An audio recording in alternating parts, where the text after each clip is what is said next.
ఓం నమ శివాయ. కార్తీక పురాణం 3వ అధ్యాయం. పూర్వం ఒక రాజ్యంలోని ఒక గ్రామంలో ఒక పేద బ్రాహ్మణుడు ఉండేవాడు. ఆయనకు ఒక్కగానొక్క కూతురు. పేరు నిష్ఠూర. ఊర్లో పూజాది కార్యక్రమాలను జరిపించడం వలన వచ్చే డబ్బుతో ఆ బ్రాహ్మణుడు ఆ అమ్మాయిని అల్లారు ముద్దుగా పెంచుతున్నాడు. యవ్వనంలోకి అడుగుపెట్టిన నిష్ఠూర ఓ అందమైన సౌందర్య శిల్పంలా తయారవుతుంది. ఆమె అందచందాల గురించి చుట్టుపక్కల గ్రామాల వారు సైతం చెప్పుకుంటారు. ఆమె ఎంత అందమైనదో అంత కఠినమైనది. ఇతరుల పట్ల ఆమె చాలా కటువుగా వ్యవహరిస్తూ ఉండేది. అందువలన ఊర్లో వాళ్ళంతా ఆమెను కర్కోశ అని చెప్పుకుంటూ ఉండేవారు. ఆమె అందానికి దాసులైన వారు ఆ ఇంటి చుట్టూ తిరుగుతూ ఉండేవారు. ఇతరులను ఆకర్షించే అందం తన సొంతం అన్నట్లుగానే ఆమె ప్రవర్తిస్తూ ఉండేది. ఆమె స్వభావం మంచిది కాకపోవడంతో పురుషులతో పరిచయాలు పెరుగుతూ ఉండేవి. తన కూతురి గురించి నలుగురు 4 రకాలుగా మాట్లాడుతూ ఉండడంతో ఆ బ్రాహ్మణుడు ఆమెకు ఒక మంచి సంబంధం చూసి పెళ్లి చేశాడు. అలా మిత్రవర్మ అనే యువకుడితో కర్కోశ పెళ్లి అవుతుంది. మిత్రవర్మ మంచి ఆరోగ్యవంతుడు, అందగాడు, అంతేకాదు గుణవంతుడు, శాంత స్వభావుడు. అందువలన కర్కోశ దారిలో పడుతుందని తండ్రి భావిస్తాడు. మిత్రవర్మ తల్లిదండ్రులు కూడా కర్కోశను కూతురుగానే భావించి ప్రేమతో చూసుకుంటూ ఉంటారు.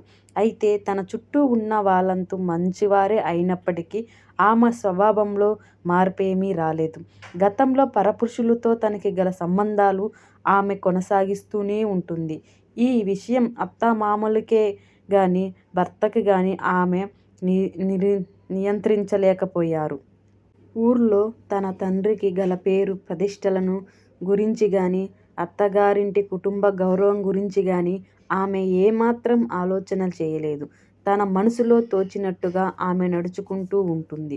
ఊళ్ళో తమ కుటుంబీకులు గల పరువు కారణంగా మిత్రవర్మ చాలా వరకు సహిస్తూ వచ్చేవాడు. సహనం నశించినప్పుడు మాత్రం ఆమెను మందలిస్తూ ఉండేవాడు. కొడుకు కోడల విషయంలో తలదూరిస్తే గొడవ మరింత పెద్దది అవుతుందని అత్తామామలు భరిస్తూ ఉండేవారు.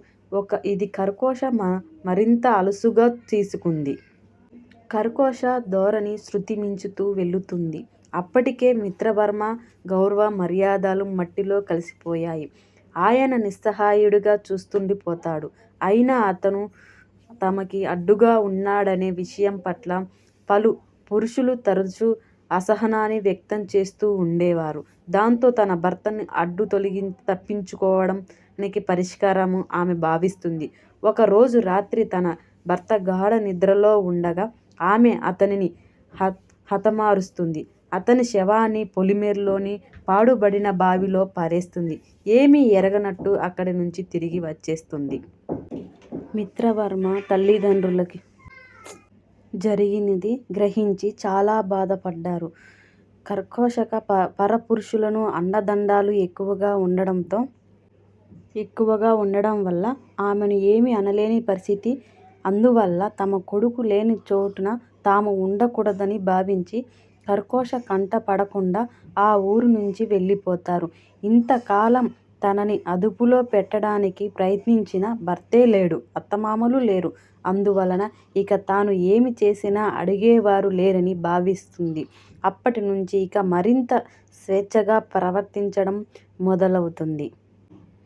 కర్కోశ వైఖరి గురించి ఊళ్ళో వాళ్ళు కొంతమంది చాటుగా గుసగుసలాడితే మరికొందరు మొహాన్నే అనడం మొదలుపెట్టారు. అయితే తనకి గల అండదండలతో అందరినీ భయపెడుతూ ఆమె బతికేస్తూ ఉండేది. ఆమె కారణంగా మిగతా స్త్రీలకు కూడా రక్షణ లేకుండా పోయింది. ఇలా కర్కోశ అడ్డు అదుపు లేని జీవితాన్ని గడుపుతూ వస్తుంది. వయసు ఇంద్రధనుస్సు లాంటిది. చూసుకొని మురిసిపోయేలోగే మాయమవుతుంది. అలాగే కర్కోశ వయసు మీద పడింది. వయసులో ఉండగా చేసిన పనులు కారణంగా అనారోగ్యాలు ఆమెకు చుట్టుముట్టుతాయి. కర్కోశ సౌందర్యం చూసి చూసి మాత్రమే ఆమెను వెంటపడిన వాళ్ళంతా ఇప్పుడు తాను కనిపిస్తే ఏ సాయం అడుగుతుందో అని తప్పించుకొని తిరగడం మొదలు పెడుతున్నారు. ఆమె ప్రవర్తన మంచిది కాదనే విషయం అందరికీ తెలిసిన కారణంగా ఎవ్వరూ ఆమెను పలకరించేవారు కూడా కాదు. అందరిచే వారు లేక, ఆపదలో పిలిస్తే పలికేవారు లేక కర్కోశ ఆ ఊళ్ళో ఒంటరిదైపోయింది.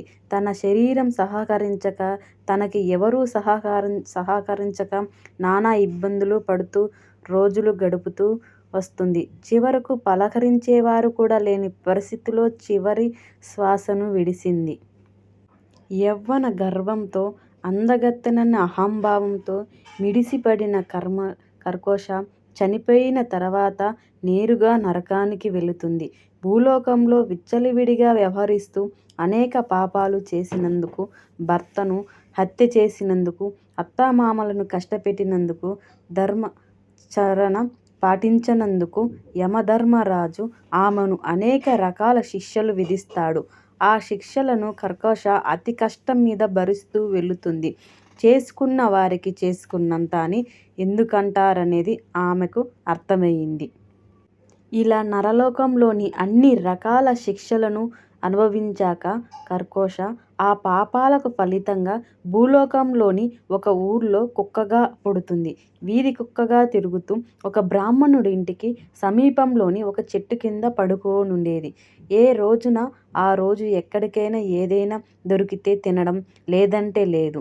ఏమి దొరికిన రోజున నీరసించి వచ్చి చెట్టు కింద పడుకుండేది.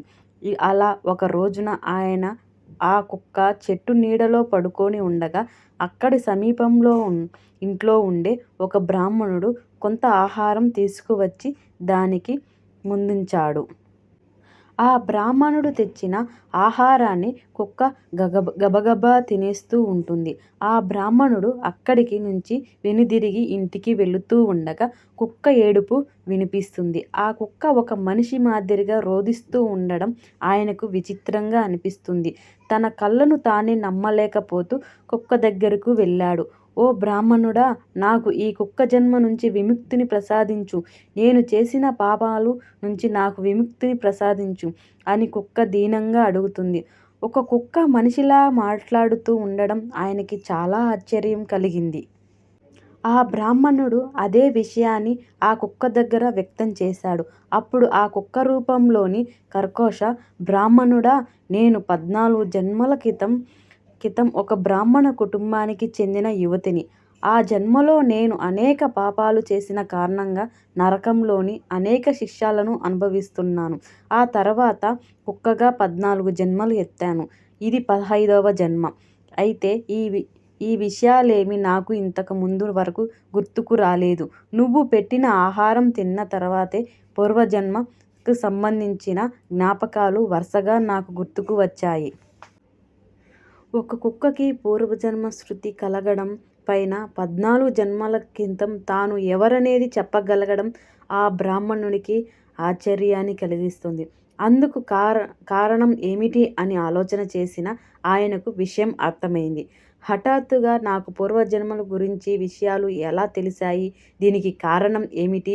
అని ఆ కుక్క అడుగుతుంది. తాను చేసిన సోమవారం వ్రతం ఈ ఫలితం ఇందుకు కారణం అని ఆ బ్రాహ్మణుడు చెబుతాడు.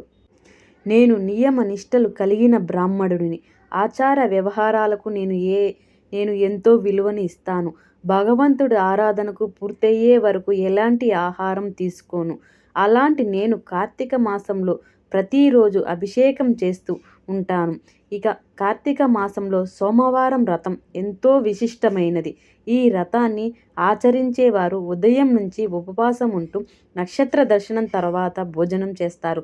ముందుగా జీవరాశికి ఎంత ఆహారాన్ని అందించి ఆ తర్వాతనే భోజనం చేయవలసి ఉంటుంది. ఈ రోజున సోమవారం వ్రతం ముగించి ముందుగా ఈ ప్రసాదాన్ని నేను నీకు ఆహారంగా అందించాను. ఆ వ్రతానికి గల మహిమ కారణంగానే నీకు పూర్వజన్మ స్మృతి కలిగింది. మాట్లాడే శక్తి వచ్చింది అని చెబుతాడు. అప్పుడు ఆ కుక్క, ఓ బ్రాహ్మణుడా, నువ్వు చేసిన మేలుకు నేను ఎప్పటికీ మర్చిపోలేను. అయితే ఇప్పటి వరకు నేను పడిన బాధలు ఎవ్వరూ పూర్వజన్మలో శృతి కారణంగా నా ముందు మరింత బాధపడాల్సి ఉంటుంది. అందువలన నాకు ఈ కుక్క జన్మ నుంచి విముక్తిని ప్రసాదించు అని ప్రాధేయపడుతుంది. ఆ బ్రాహ్మణుడు అంతవరకు అనేక సోమవారాల వ్రతాలు ఆచరిస్తూ వచ్చాడు. అందువలన ఆ కుక్క బాధను చూడలేక ఒక సోమవార వ్రతం యొక్క ఫలితాన్ని ఆ కుక్కకి ధారపోస్తాడు. దాంతో ఆ కుక్క ఆ జన్మ నుంచి విముక్తి పొంది దివ్య శరీరాన్ని ధరించి శివలోకానికి చేరుకుంటుంది. ఈ కథను జనక మహారాజుకు వశిష్ఠ మహర్షి చెబుతాడు. ఇక ఒక యువతి తాను చేసిన పాపాల కారణంగా 15 జన్మల పాటు కుక్కగా పడుతూ నానా బాధలు అనుభవిస్తూ వచ్చింది. అలాంటి కుక్క సోమవారం వ్రతం ఫలితంగా కారణంగా శివలోకానికి చేరుకుంది.